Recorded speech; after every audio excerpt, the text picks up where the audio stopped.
Hi, everybody. In today's video, we're going to talk about how to build a strong team when everyone is in survival mode.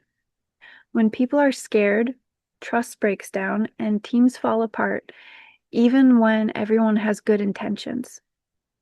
I want to show you how to bring and keep the right people around you by reconnecting to what it is that brought you together in the first place, and by learning how to face fear together instead of falling apart.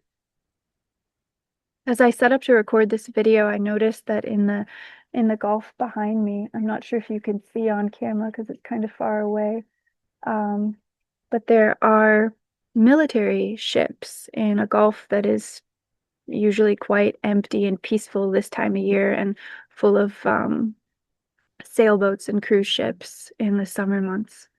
So anyway, the irony is not lost on me as I stand here talking about survival.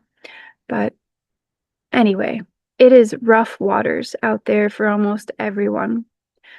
But today I'm especially focusing on smaller businesses and individuals like you who are still aiming to do something wholesome, something good, regardless of circumstances. But although circumstances are not optimal, I honestly believe that this is the last stronghold. Teams of individuals with the calling to rise above their obstacles and work together instead of against each other, which sadly seems to be the autopilot way of operating. But you, my friend, are not on autopilot. And the beautiful thing about people like you that are fully awake, even though you'd rather not be, people like you who have the courage to still defend and build something meaningful, something you care about, something good and wholesome. And you're doing that in collaboration with people that you deeply trust, respect, and care about. The beautiful thing about you is that you have a strength that can withstand the biggest hardships and help push us through into a brighter day. And if you're not hitting all these marks just yet, I still champion you for getting on the path less traveled by.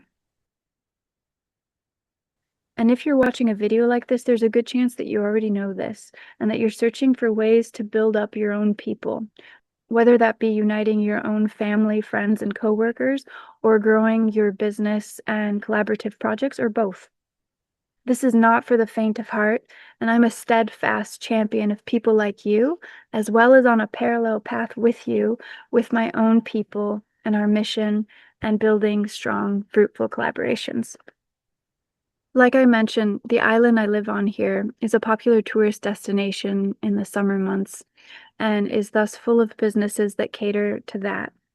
And I've had the opportunity to observe and be in conversation with a lot of these business owners for the last 3 years.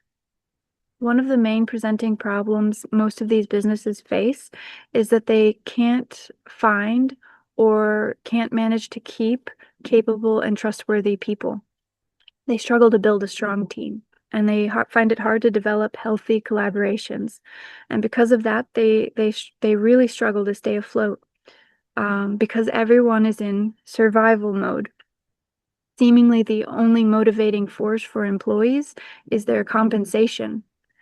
But of course, this is not sustainable, not only because employers simply can't afford to compensate properly without going under, but mostly because whether we realize it or not, people need way more than a paycheck to do anything good. And so there is a lot of, let's just say, not so good business development happening. But of course, there are always pockets of goodness, and that's where our focus lies. You may not have a business on a high traffic Greek island in 2026, but my point in sharing this with you is that if we open our eyes and zoom out even just a little, we'll see very clearly that the enemy is not the other person, but the systems in place that push us to turn against each other and against ourselves and act out of fear and urgency and, just everybody for themselves. And in doing so, We make it impossible for us to get by, let alone thrive. Um, we've all heard of divide and conquer, right? And it can come in stealthy forms and worm its way into and infect what should be our safest place, our internal world and our inner circle, our families. And when I say family, I don't necessarily just mean blood, but the people who show up for you, who support you, and who share your journey in a meaningful way, whether they're related by blood or not. If there's one thing I want you to take from this video, it's this. Before you try to fix your team, fix your orientation. Because most teams don't fall apart due to lack of talent or effort. They fall apart because there are these forces that are pulling them away from each other quietly over time.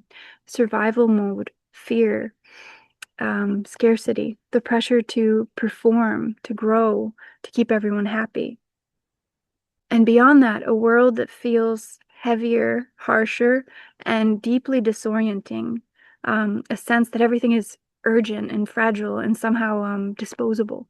And when these forces aren't named, they're mistaken for personal failure. So we turn on ourselves and we turn on each other. So the first step isn't doing more, it's recognizing what you're up against together and naming it out loud. We're scared, we're tired, we're in survival mode. That alone can shift everything. And the second step is remembering the spark, not the strategy, not the numbers, the spark. Why you started, why you chose each other, what mattered before things got heavy. And sometimes, and this is important to take into account, it's not about returning to the exact same spark, because the reality is we can't go back because people change, circumstances change.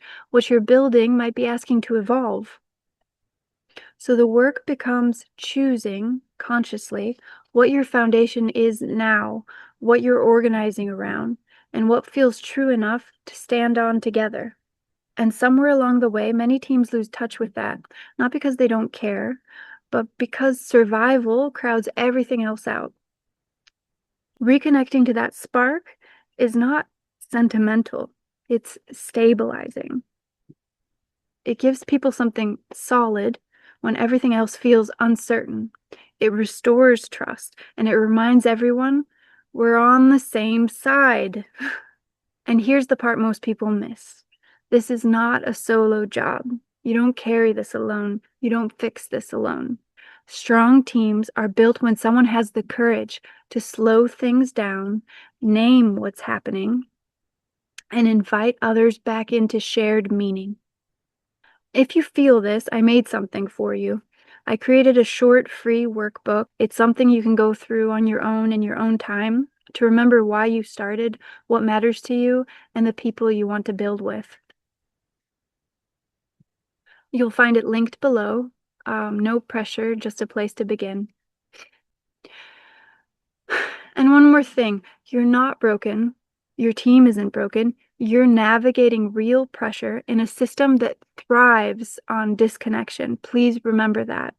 And the fact that you see that and you're still here, still caring, still aiming for something higher, still able to envision something better, it tells me everything I need to know. When you care about something enough to ask other people to care with you and co-create something that didn't exist before, you're leading. And whether you're already working with others or you're holding a vision and quietly looking for your people, this still applies. The work is simple, not easy, but simple. Strengthen the truth and let go of the lies. Come back to what's true and invite others to meet you there. Thank you so much for listening today, and I'll see you in the next video. And if you enjoyed this, you might like this video. You might like to watch this video next. It's called No Man is an Island. Check it out here.